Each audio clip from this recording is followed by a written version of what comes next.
You're watching the Sporting Time Show with host Doug Thompson.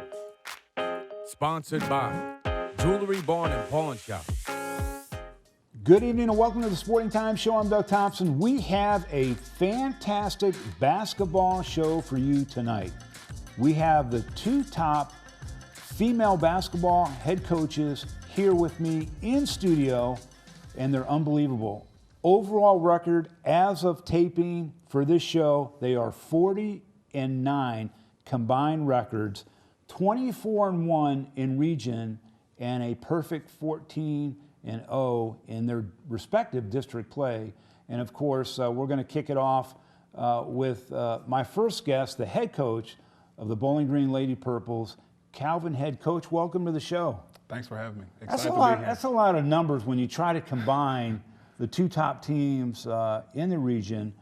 But we are literally just a few days away from tipping it off for a district. For you, does the season seem like it is quick, or is it long? I told someone this just a week ago or so. This season seems like it went by so fast because I feel like last year with the shortened COVID season, we were waiting so long to be able to have the opportunity to play. We didn't get kicked off until January. So, and then it extended through normalcy of a regular season. So I feel like this season has went by pretty quick, and you turn around and postseason is next week. Yeah, and it's interesting, and I wanted to ask you. You talk about last year and the COVID and all that. Do you think that the players were 100% focused on the game and the task when they had that in the back of their mind with all of the mask and all of the cleaning and all the hand sanitizer? Do you see a difference between this year and last year? I see a great deal of difference. Little things such as like separating the seating in the bench area. Last year it was so different, and it didn't have a team construct to it. Yeah. So this year, the attendance is better. Yeah. Just being more connected on the bench area is better, and then just not having that idea in the back of your head that we might have to quarantine for 14 to 21 days. Right. And we know it's still out there. Sure. But we have a better feel about things, and we know a lot more information about the virus now. Yeah, and thank goodness that it's kind of in the rearview mirror, but we still have to know that it's there. But before we get into high school basketball, last Saturday you completed and you put together the 7th and 8th grade boys and girls all-star game, which was amazing, and we were there. We were able to cover it. Joe was there, but talk about putting that thing together and then actually seeing it, happen. Well, first of all, I was just a little small part of it. Robert Lightning and his team was great with helping organizing it as well, and I just kind of joined them and kind of did a lot of stuff behind the scenes, but it was absolutely phenomenal to see the up-and-coming talent in these surrounding areas. A lot of 4th region talent. Yep. We even ventured out to Butler County and Caverna, and they had some talented individuals come in and play and participate as well. This region and this area, the Southern Kentucky area, is in really, really good hands with the up-and-coming talent on both the male and female parts of basketball. Great crowds, great energy, just absolutely outstanding. And we had middle school young men dunking. I know. We had girls basketball throwing no-look passes and knocking down threes. It was a really, really fun atmosphere. The athleticism, we've got about 60 seconds, Coach, but the athleticism and the talent, real quick, 60 seconds, is that because kids are playing year-round now and just playing so much more basketball? I think that has a little bit to do with it, but I also think that kids are just a lot more athletic. There's a lot more training going on. There's a lot more recovery times with your body and doing things of that sort. But you'd be surprised to know that a lot of those are multi-sport athletes, though, at the middle school level. So it's going to be exciting to watch, and we were so glad that Sporting Times could be there to cover it. Oh, we had a blast, and by the way, you can go to the on-demand and watch the entire All-Star games, both boys and girls, on stfanclub.com. It's there. It's free. And if you weren't able to see it live, I encourage you to go back and check it, because these kids are unbelievable. We're going to take a short break. When we come back, Coach Calvin Head and I will talk more district basketball right here on WNKY NBC 40. We'll be right back.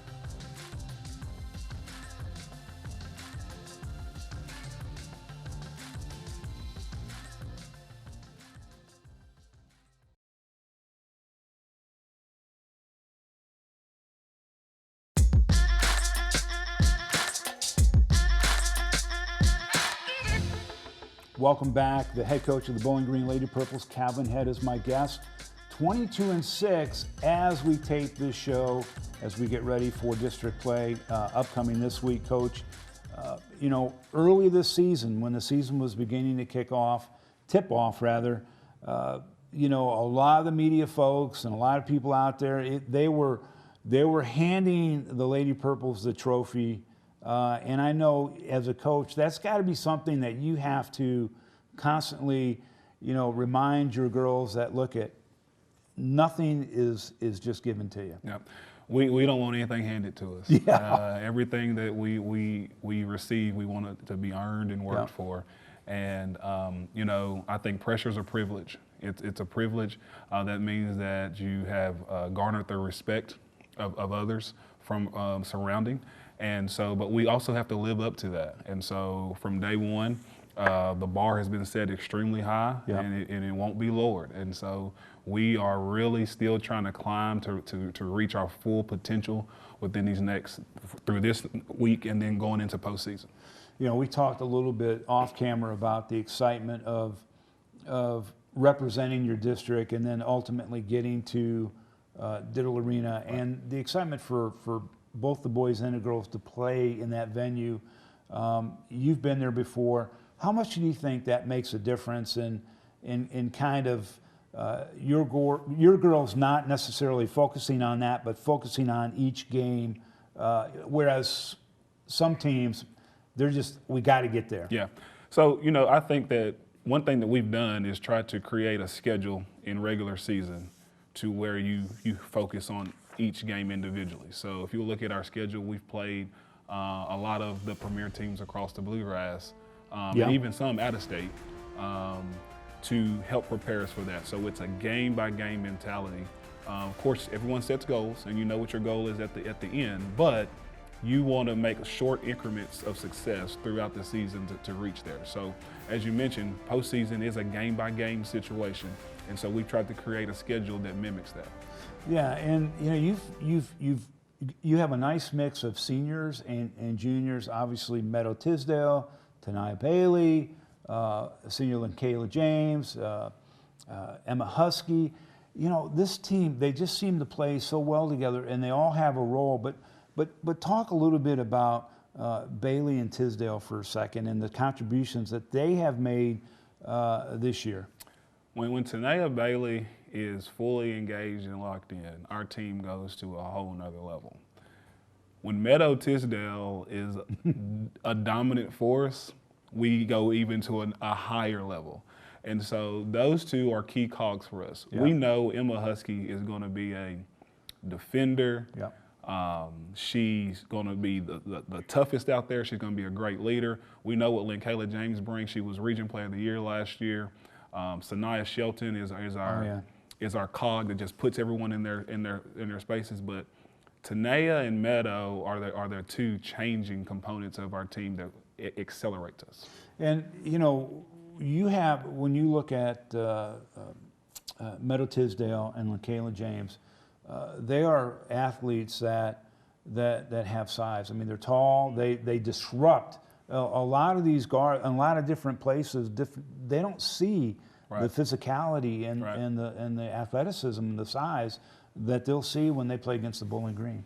Absolutely, and we try to utilize that to our advantage, and we try to play a lot of inside-out situations. And when we're able to do that, and when Meadow and Kayla are able to impose their will, it just opens everything else up. Yeah. So now Ava Bennett is able to knock down open catch and shoot shots. Peyton Briley is able to do that.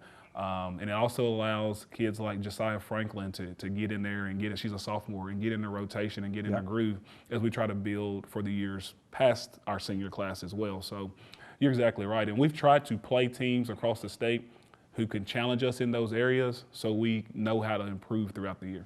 Well, real quick, 30 seconds. I know the Super Bowl wasn't in your cards. You are a basketball guy through and through. High school basketball, I know March Madness, you got to love it. I love March Madness. It coincides to our postseason. We're trying to have our own March Madness and get to Rupp Arena. So I'm excited for the next couple of weeks as we get in the postseason and get into that.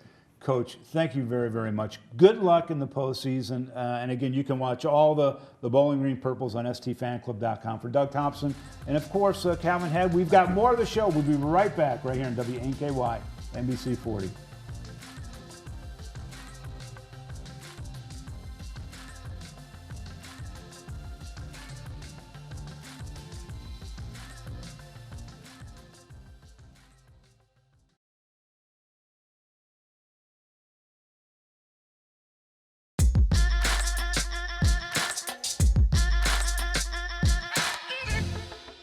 Welcome back to the show. Well, as promised, Ashley Taylor, the head basketball coach for the Lady Wildcats, is my guest. She's also leading the 4th region in the standings.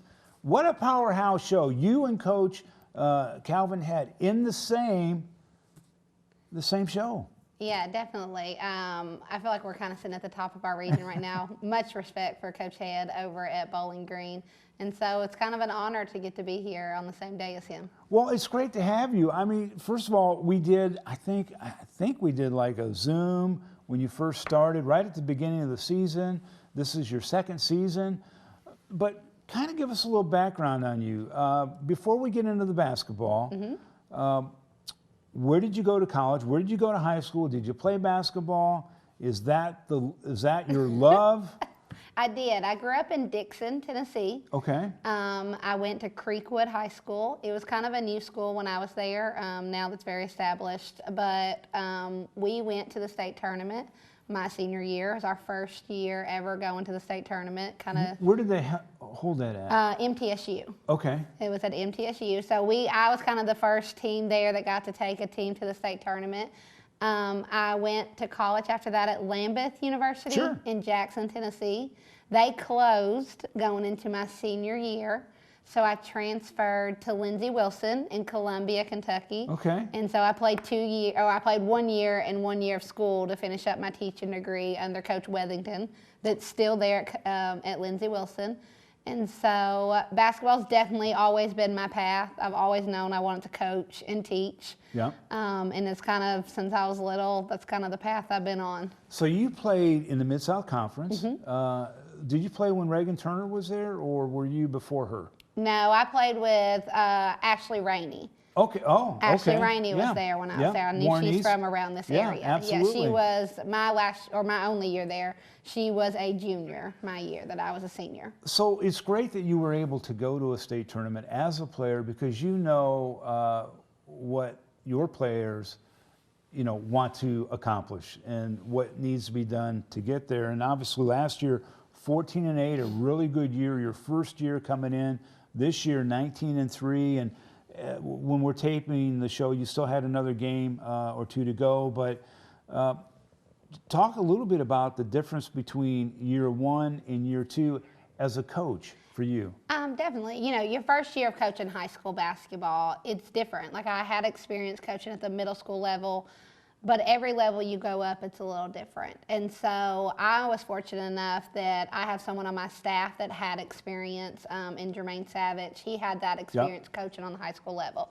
But the first year was a lot of taking over a brand new team, trying to change a little bit of culture, change the way things were done. And so we spent a lot of time into that, and we were really having to coach every game. I felt like we were kind of almost controlling every bounce. We were really fighting to get those wins at 14-8. Yeah. And so we were really having to really coach every bounce. We didn't have a summer either with COVID. Yeah. We didn't get our girls till season. And then the season got pushed back. So I felt like there was a lot of trials in it for it to be my first year, but I thought that our team really pushed through those. I don't think that people expected us to be in the second round of the region that year. Yep. That was the goal that we accomplished. We thought that that was a very realistic goal for us. And outside of our locker room when we started, I don't think many people believed it. But I think people, as they seen us play and seen the work the girls put in, that they were like, okay, now this is good. How much did you enjoy playing at Dill Arena? Oh man, it's a venue to play at. It's different. Like I try to tell my family about it, about lot of how red. yes, and how bright it is. Like when you're on that court, you know, it is bright. The light, and we talk about it. You know, you're in front of those bright lights. Yeah. And so it was great to be able to take our team there and be able to experience that. That was the first year that anyone on my team has ever played at Diddle. Even Kate Norwood and the Lair Barbie. Franklin hasn't been since they were in 8th grade. So they were there as 8th graders, but it really wasn't their team. Sure. And so from my senior class down, it was great to be able to experience that with them. Well, it's when we come back from our break, I want to talk to you a little bit about being a Tennessee player and then getting a head coaching job in Kentucky, and I'll set that up for you when we come back. So everybody stay tuned. More with Ashley Taylor, the head coach of the Franklin Simpson Lady Cats, right here on WNKY NBC 40. We'll be right back.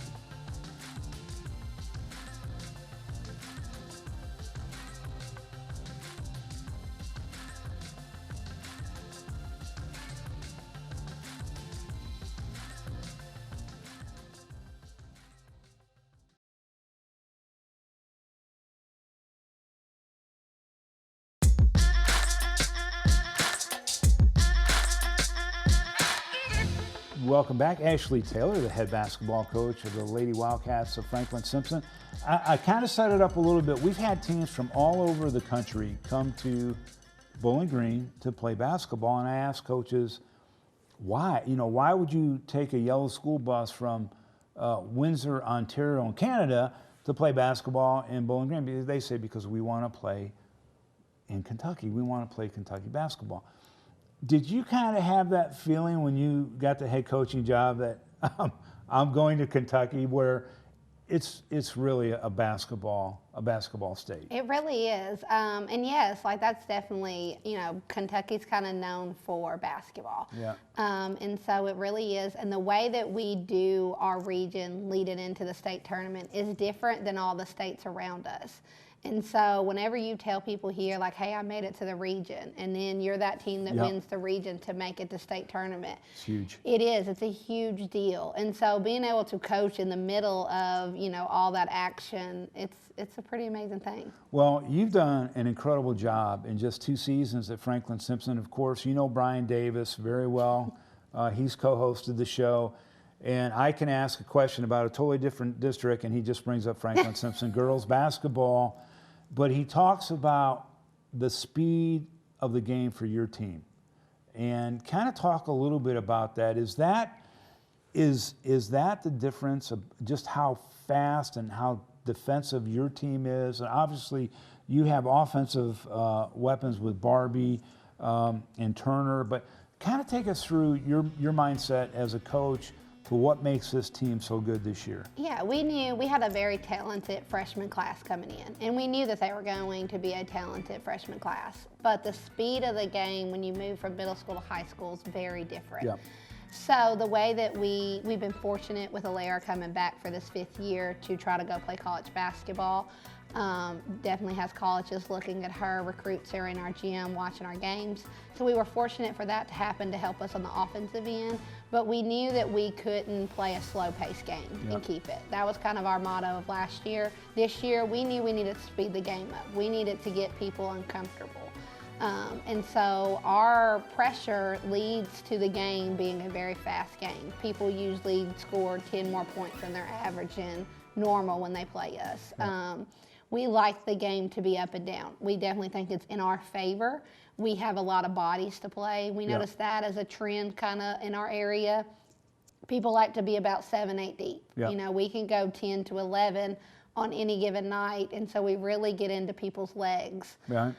Every night that we play. So it helps our young ones, you know, they're playing so fast, they're still making mistakes, you know, still true freshman mistakes, but we're able to cover them up with how hard they're playing defensively. You know, I noticed that even with Alira scoring 17.3 on average, you have, you know, 4 other players that are almost hitting double digits, so that your scoring is just not one player. No, you know, and her job is to score the basketball. She knows she carries that weight for our team. She's got to be able to score the basketball.